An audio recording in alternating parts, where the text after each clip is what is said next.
Hello everyone, আজকে আমরা কোথায় গেলাম তা যদি দেখতে চান তাহলে ফুল ভিডিওটা দেখে যাবেন। আর আমরা কোথায় গেলাম কি করলাম তাই তোমাদের সাথে আজকে শেয়ার করব। সো হ্যালো এভরিওয়ান, আসসালামু আলাইকুম, welcome to my new video.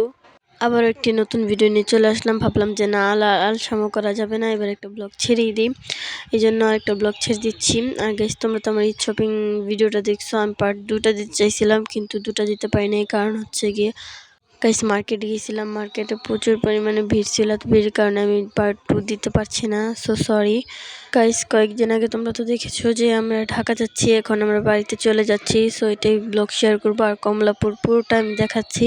আর এটা হচ্ছে ভিআইপি গেট বলে, যেটা জুম করে দেখালাম। এটা কিন্তু খুব কম মানুষই ঢুকতে পারে। যাই হোক, তারপর আমরা টিকিট কেটে একদম চলে যাচ্ছি ট্রেনের উদ্দেশ্যে। সো এখন আমরা ট্রেনের উদ্দেশ্যে চলে যাব। আর এটা হচ্ছে কমলাপুর ভিতরে যে স্টেশনটা, ওইটাই এটা। আর গাইস দেখেন কত পরিমাণে ভিড় ছিল, যেহেতু এখন ঈদের চলতেছে, ভিড় তো চলবেই। যে সামনে অনেক মানুষ, মানে একটা ট্রেন মেবি এখানে থামাইছে, এখন অনেক মানুষ এখান থেকে নামছে। আর এটা হচ্ছে কমলাপুরের এই গাছটুকু ভালোই লাগে দেখতে। আর এটা হচ্ছে একটা ট্রেন, যেটা নাকি এখন আমরা চলে যাচ্ছি। আমরা যে চলে যাচ্ছি ওই ট্রেনের সাথে যে আরেকটা ট্রেন ছিল এটা। আর গাইস আজকের ব্লগটা অনেক বড় হয়ে গেছে।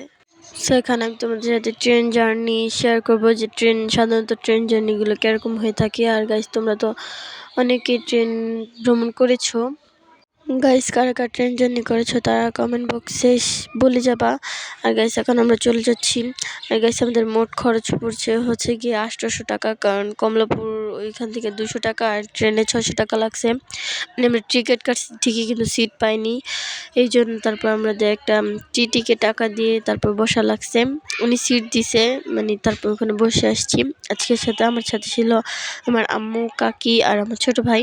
গাইস এখন চলে যাচ্ছি। আর গাইস আমার তো এইভাবে ট্রেন জার্নিটা উপভোগ করতে খুব ভালো লাগে।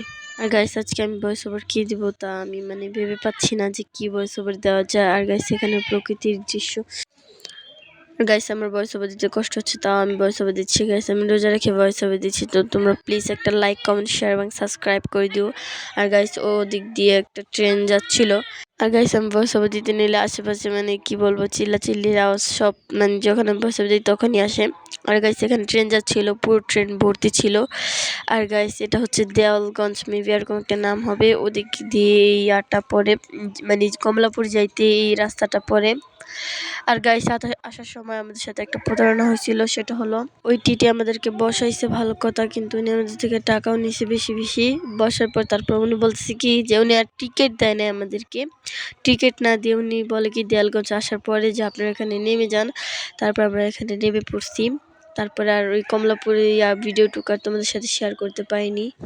আর গাইস এখন থেকে তোমরা নিয়মিত ব্লগ পাবা, কারণ আমি ভাবছি যে না তো আলসামি করলে হবে না, নিয়মিত ব্লগ দিতে হবে। আর গাইস আমার কাছে খুবই ইন্টারেস্টিং ব্লগ আছে অনেকগুলো, আমি ছাড়ছি না। যদি তোমরা বলো তাহলে আমি ইন্টারেস্টিং ব্লগগুলো ছাড়বো। আর গাইস আমার প্রচুর পরিমাণে ঠান্ডা লাগছে, এই জন্য আমার ভয়েস ওভারটা হয়তো অন্যরকম একটু লাগতে পারে। আর এটা হচ্ছে যে দৃশ্যটা। আর গাইস এখানে কোচিং ছিল। আর গাইস ট্রেন এত তাড়াতাড়ি চলছিল, খুবই দ্রুততার সাথে চলছিল। আর গাইস এই জায়গাটা হচ্ছে এয়ারপোর্টের আগে আগে যে জায়গাটা, ওইটাই হচ্ছে। আর গাইস আমি ভাবছিলাম যে সং বসাই দিব ভিডিওর মধ্যে, ভয়েস ওভার আর দিব না। তারপর ভাবলাম যে না, ভয়েস ওভার দিয়ে দিই। আর এটা হচ্ছে হযরত শাহজালাল আন্তর্জাতিক বিমানবন্দর। আর গাইস এটাও একটু ভিডিও নিলাম। আর গাইস এটা কিন্তু এয়ারপোর্টের আগে বিমানবন্দরের যে স্টেশনটা ওইটার দিকে থাকে, আর এটা হচ্ছে এয়ারপোর্টের যে স্টেশনটা, এটাই। আর গাইস দেখেন কত মানুষ দাঁড়িয়ে ছিল ট্রেনের জন্য।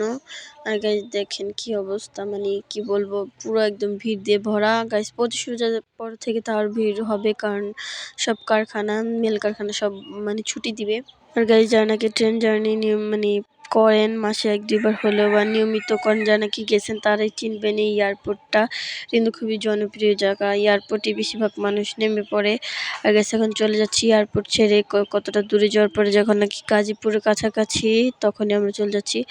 আর গাইস একটা কথা বলি, আমরা তো অনেকবার ছোটবেলা তো অনেকবার ট্রেন জার্নি করছি, তো এই জন্য আমি আমার কিছু একটা ধারণা আছে যে এটা কোন জায়গা বা কোথায়। আর গাইস দেখেন এখানে নীল আকাশ, আর নীল আকাশ, উপরে হচ্ছে নীল আকাশ আর নিচে হচ্ছে যে সবুজ ঘাস। এখন মেবি ধানটা করছে, বুনছে। কি বলে আমি ঠিক জানি না, চাষ করছে।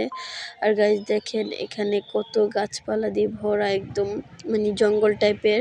আর এই যে এখন ওখান থেকে নেমে পড়ছি, এটা হচ্ছে আমাদের গফরগাঁও। আর গাইস যারা নাকি গফরগাঁও তারা নাকি অবশ্যই চিনবেন যে এটা কোথায়। তো গফরগাঁও সবাই জানেন, এখানে লেখাই আছে। আর গাইস কি ভয়েস ওভার দেবো এটাই বুঝতে পারছি না। আর যে আমরা যে ট্রেনে করে এসেছিলাম, এটা হচ্ছে ট্রেন, এটা হচ্ছে সকাল টাইম, হচ্ছে যে সকাল টাইম কমলাপুর থেকে ছেড়ে আসছে 1:15-তে, আর গফরগাঁও এসে নেমেছে 4টার দিকে।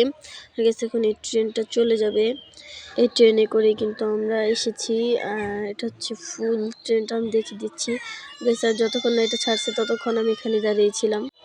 আর গাইস প্লিজ, আমি এত কষ্ট করে ব্লগটা রোজা রেখে ভয়েস ওভার দিচ্ছি, প্লিজ তোমরা গাইস লাইক কমেন্ট এবং সাবস্ক্রাইব করে দিও। প্লিজ একটা সাবস্ক্রাইব করে যেও, একটা কমেন্ট করো, তাহলে আমি উৎসাহিত হব যে না আমি একটা ভিডিও ছাড়ি। হচ্ছে ট্রেনটা এখন ছেড়ে চলে যাচ্ছে। আর আমরা এটা আসছি মোহনগঞ্জ ট্রেনে আসছি আমরা। আর গাইস এখন ট্রেনটা পুরো একদম স্পিডে ছেড়ে দিয়েছে। আর যখন ট্রেনটা চলে যাচ্ছে প্রায় এরকম টাইপের। আর গাইস তোমরা সবাই ভালো থাকবে, সুস্থ থাকবে, আল্লাহ হাফেজ। আর গাইস আমার প্লিজ প্লিজ প্লিজ আমার চ্যানেলটাকে সাবস্ক্রাইব করে যাবে। আর গাইস ট্রেন জার্নি তোমাদের কেমন লাগে কমেন্টে বলে যাবে।